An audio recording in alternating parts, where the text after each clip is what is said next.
Assalamualaikum warahmatullahi wabarakatuh. Hamdan syukran lillah nahmadu wa nasta'inu wa nastaghfiruh wa na'udzu billahi min syururi anfusina wa min sayyiati a'malina. May yahdihillahu fala mudhillalah wa may yudlil fala hadiyalah.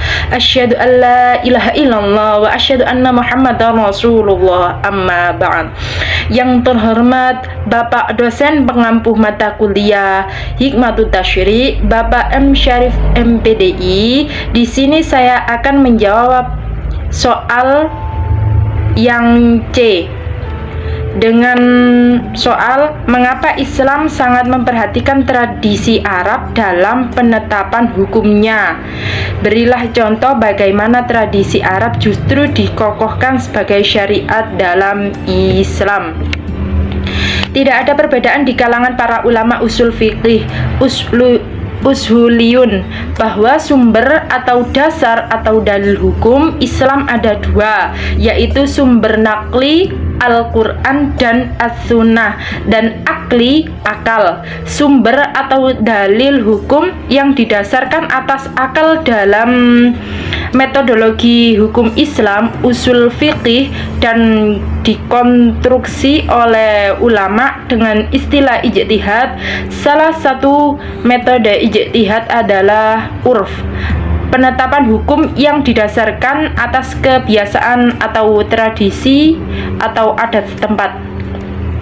Penetapan hukum yang didasarkan atas kebiasaan setempat atau urf ini tentu tidak boleh bertentangan dengan prinsip-prinsip dasar syariat dan hanya digunakan dalam bidang muamalah atau di luar persoalan ibadah, madah, dan ritual. Penyerapan adat ke dalam hukum Islam dilakukan juga terhadap adat atau tradisi Arab sebelum Islam. Penyerapan tersebut dapat dijelaskan sebagai berikut. 1. Tahmil atau apresiatif diartikan sebagai sikap menerima atau memberikan berlakunya sebuah tradisi. Sikap ini ditunjukkan dengan adanya ayat-ayat Al-Quran yang menerima dan melanjutkan keberadaan tradisi serta dalam menyempurnakan aturannya. Apresiasi tersebut tercermin dalam ketentuan atau aturan yang bersifat umum dan tidak mengubah paradigma keberlakuannya. Bersifat umum artinya ayat-ayat yang mengaturnya tidak menyentuh masalah yang mendasar dan nuansanya berupa anjuran dan bukan perintah. Di sisi lain, aturannya lebih banyak menyangkut etika yang sebaiknya dilakukan tetapi tidak mengikat. Contoh dalam masalah ini adalah perdagangan dan penghormatan bulan-bulan haram. 2. Tahrim diartikan sebagai sikap yang menolak keberlakuan sebuah tradisi masyarakat. Sikap ini ditunjukkan dengan adanya pelarangan terhadap kebiasaan atau tradisi dimaksud oleh ayat-ayat Al-Quran.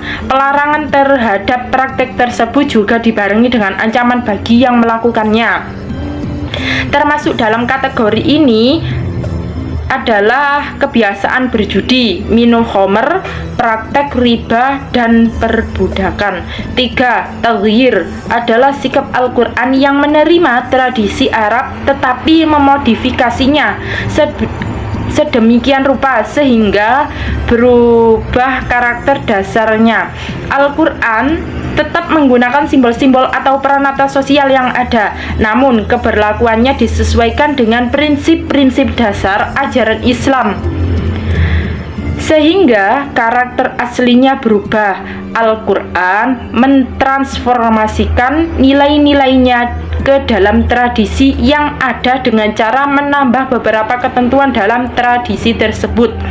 Di antara adat istiadat Arab yang termasuk dalam kelompok ini adalah pakaian dan aurat perempuan, hukum yang terkait dengan perkawinan atau keluarga, anak angkat, hukum waris, dan kisos diyat, prinsip-prinsip segala sesuatu yang boleh dilakukan. Metode berpikir di kalangan mazhab Syafi'i antara lain berpijak pada kaidah al-usolli fil asya'i al-bah. Hukum asal dalam segala sesuatu adalah boleh. Sedangkan di kalangan mazhab Hanafi menggunakan kaidah sebaliknya, yaitu al-usolli fil asya'il at-tahrim. Hukum asal dalam segala sesuatu adalah dilarang. Dalam perkembangan dua kaidah yang kontradiktif tersebut diberikan peran masing-masing dengan cara membedakan wilayah kajiannya, memahami dan mencermati dua prinsip kaidah tersebut. Sangat penting untuk menilai apakah tradisi atau kebiasaan atau adat yang ada di masyarakat tersebut boleh atau tidak, bid'ah atau tidak bid'ah. Prinsip yang pertama dalam urusan atau wilayah bidang muamalah atau selain ibadah adalah segala sesuatu boleh dilakukan walaupun tidak ada perintah, asalkan tidak ada larangan. Atau lebih jelasnya, seseorang boleh melakukan sesuatu meskipun tidak ada dalil yang memerintahkannya, yang penting tidak ada dalil yang melarangnya. Sedangkan prinsip kedua, seseorang tidak boleh melakukan ibadah kalau tidak ada perintah, atau lebih jelasnya, seseorang boleh melakukan suatu ibadah kalau ada perintah walaupun tidak ada larangan. Oleh karena itu, tradisi atau kebiasaan atau adat apapun yang ada di masyarakat, selagi tidak ada kaitannya dengan persoalan ibadah dan tidak bertentangan dengan prinsip-prinsip syariat, tidak ada nas yang melarang, adalah boleh saja dilakukan ibadah. Prinsip kemaslahatan dan kemanfaatan. Salah satu prinsip penting lain yang digunakan dalam menetapkan hukum atau milenial sesuatu adalah kemaslahatan atau kemanfaatan real. Metode ini dalam hukum Islam atau usul fiqih disebut istihlah atau maslahah mursalah.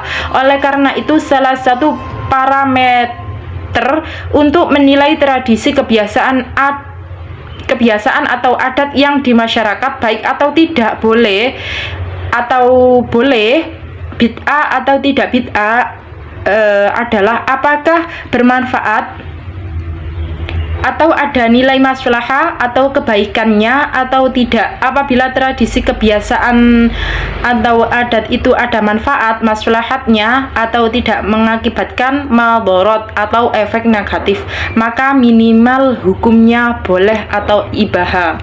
Sekian dari saya. Apabila ada salah kata, saya mohon maaf yang sebesar-besarnya. Akhirul kalam, ihdinas siratal mustaqim. Assalamualaikum warahmatullahi wabarakatuh. 3, 2, 1